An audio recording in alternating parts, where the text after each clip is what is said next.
معاون وزیر امور خارجه ایران گفته که تولید مواد مخدر در افغانستان پس از خروج امریکا 50% افزایش یافته. علی باقری در همایش در تهران با انتقاد از سیاست امریکا گفته که حضور 20 ساله امریکا در افغانستان جز افزایش ناامنی، گسترش هراس‌افکنی و موج مهاجرت هیچ دستاوردی نداشته. تاکنون امارت اسلامی در این مورد واکنش نداشته، اما چند ماه پیش رهبر امارت اسلامی در فرمان تولید و تجارت مواد مخدر را ممنوع اعلام کرده بود. اسدالله حکیمی گزارش می‌دهد.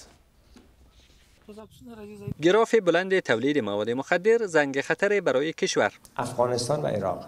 معاون وزیر خارجه ایران از سیاست واشنگتن انتقاد کرده و گفته که حضور 20 ساله امریکا در افغانستان و هزینه 7 تریلیون دلار هیچ دستاوردی نداشته است. آمریکایی‌ها که ادعا داشتن که علی باقری روز گذشته در همایش زیر نام قرن 21 و جهان عاری از سلطه امریکا در تهران گفته که تولید مواد مخدر در افغانستان پس از خروج امریکا 50 برابر شده.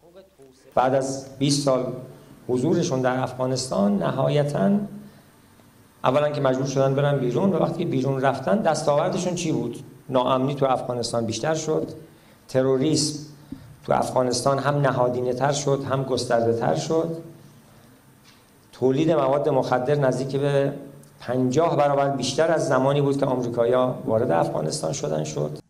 این مقام ایرانی می‌افزاید ناامنی در افغانستان بیشتر و هراس‌افکنی نهادینه‌تر و گسترش یافته است.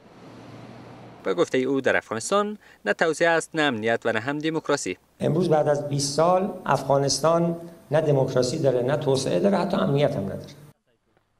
امارت اسلامی تاکنون در مورد اظهارات این مقام ایرانی واکنش نداشته، اما 6 ماه پیش در 14 حمل رهبر امارت اسلامی در فرمان تولید و تجارت مواد مخدر را ممنوع اعلام کرد. اما چرا ممنوعیت مواد مخدر نتیجه معکوس داشته و چقدر این آمار متناسب به واقعیت است؟ بیکاری و وضعیت بد امنیتی باعث شده که کشاورزان افغانستان به کشت مواد مخدر که بازار آن نسبت به دیگر محصولات زراعتی بهتر است روی بیاورند.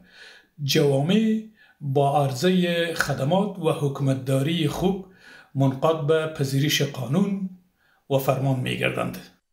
شمار از آگاهان بر این باورند که میان تولید مواد مخدر و گسترش هراس‌افکنی رابطه تنگاتنگ وجود دارد. مواد مخدر در افغانستان از بین نرفته تماما که ما بگیم کشت و تولید و قاچاق غذایی مکمل از بین رفته باشه. پیشتر سازمان ملل متحد در گزارش گفته بود که سطح کشت تریاک در افغانستان پس از روی کار آمدن امارت اسلامی 32% افزایش یافته است، موردی که امارت اسلامی پیوسته آن را رد کرده است.